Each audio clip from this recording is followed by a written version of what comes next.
Hi there, and welcome to Unit 1 of our Earth and Space Science course. Unit 1 is divided into two units, Unit 1A and Unit 1B. Unit 1A introduces the Earth as a system.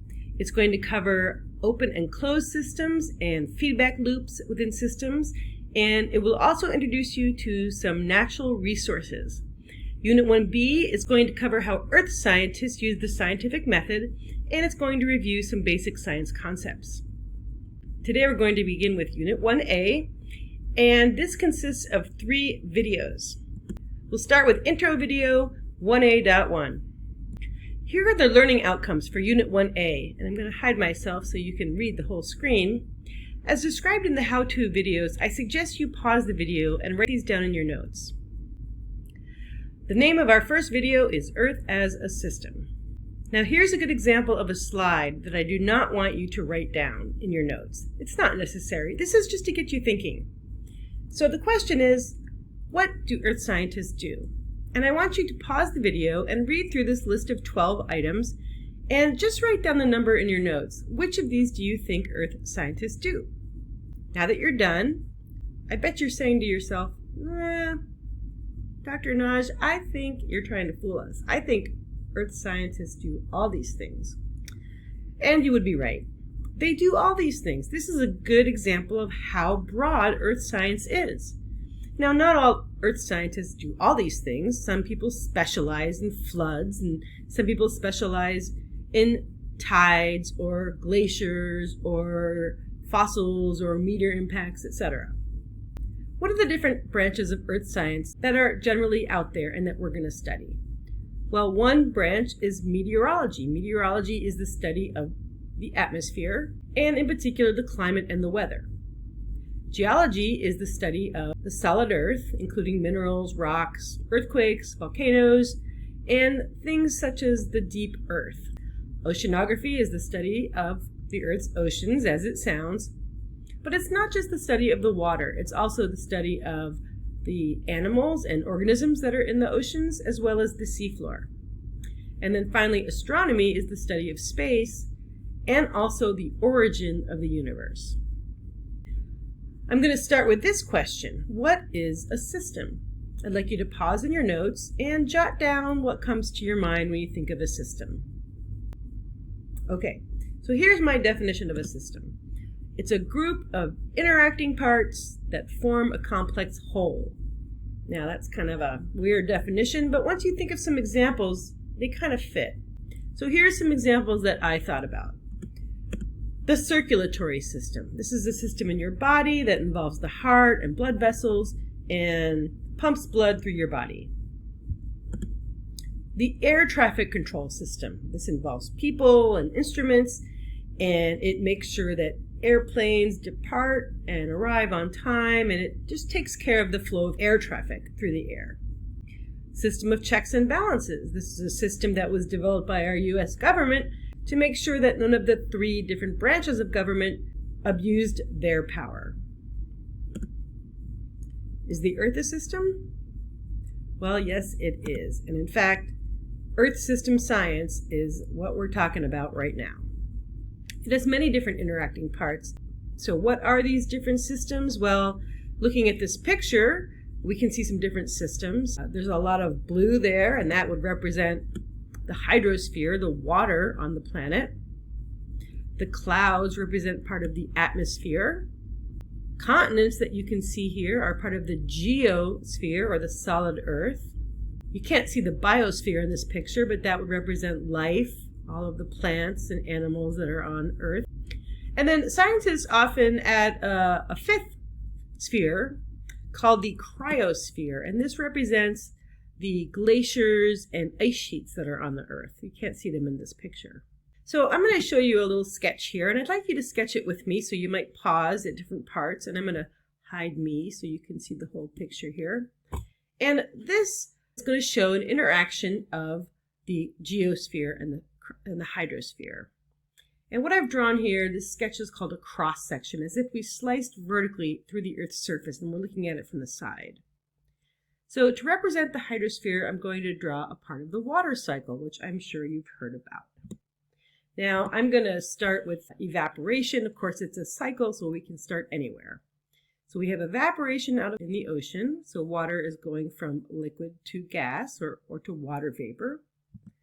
And then that water vapor might condense back to liquid and form clouds. Those clouds might precipitate. Precipitation could be snow or rain. And that's going to fall either on the ocean or land. Here I have it falling on the land. And eventually that water is going to run off back into the ocean along streams and rivers. And so here's an example of the water cycle.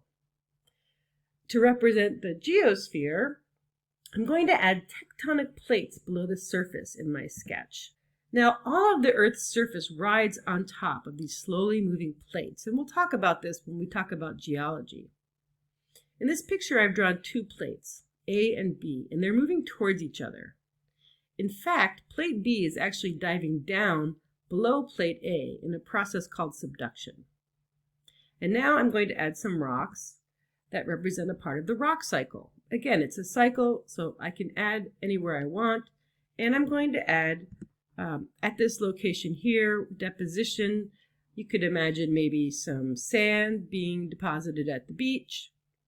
And it turns out that when subduction is occurring, these rocks get pushed down into the subduction zone along with the plate. And when they get deep enough, they melt and they become magma.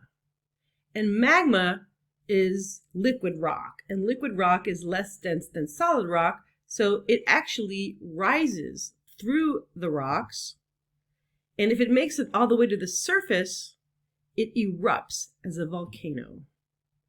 The lava that comes out forms new rocks, it cools, it solidifies, and now these rocks at the surface will be weathered and eroded and moved down back into the ocean and deposited at the beaches. So there's our entire rock cycle, or a part of the rock cycle. So what we have here, where I'm circling with black, is the interaction between these two spheres. And there's a lot of stuff that goes on where these two spheres are interacting. The water can carry, of course, the sediments to the ocean, but it also can chemically break them down, almost like rusting them. And it can dissolve them as well. This is called chemical weathering. This can change the chemistry of the water. It could maybe make it more acidic as it enters the water. Now, if this happens, this might not be good for the organisms living in the ocean. And now we've involved the biosphere. So the bottom line is that we can't think of the Earth as a bunch of unconnected spheres. It makes studying the Earth a bit more complicated, but it also makes it a lot more realistic. So back to the idea of systems. We have two kinds of systems, open and closed. An open system will allow matter or material to go in and out of the system, as well as energy. Now, scientists define energy as the ability to do work on something, which isn't really very useful in this situation. We're going to use the concept of thermal energy or heat. So here I have my beautiful caricature of a bottle of water, H2O, and it's open. There's no lid on the top. And so matter, material, can flow in and out of this system. For example, water, H2O vapor, can evaporate out of it. Dust could flow in and land in the water. So material can come in and out of this system. What about energy?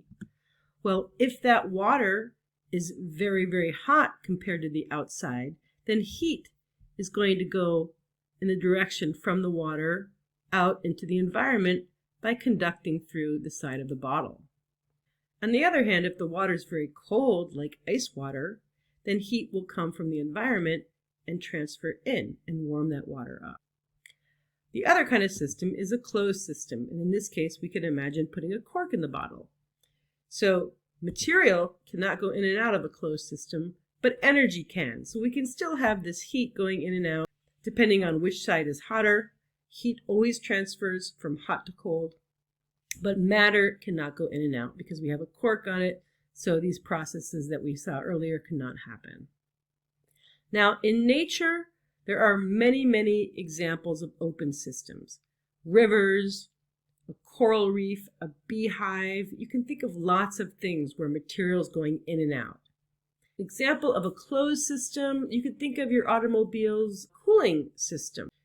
Your automobile has a system that cools down the engine, that has coolant in it, that's not going to let that coolant out. You don't want your coolant to leak. If your coolant leaks, then you don't have a closed system anymore. But the heat of the engine is cooled with that cooling system. So now what I want you to do is take a look at this list, put the slides on pause, and see if you can figure out which of these systems is open and which of these systems is closed. Okay, so here we go with the answers. The rice cooker with the lid on would be a closed system because we're not letting the material out or in. A glass of iced tea would be open, similar to the bottle of water. A continent would be an open system because things could go on the continent, things could go off. Your circulatory system should be closed, right? Unless you get yourself a cut and you bleed, then you've opened the system. Now the Earth is a tricky one, but I think we have to consider it as open because meteors can fall and meteorites can arrive on Earth from outer space, right? And we also send things out like satellites and astronauts. So I think the Earth has to be considered an open system. All right, that's it for our first video. And coming up next, what happens when a system changes? And think about this question.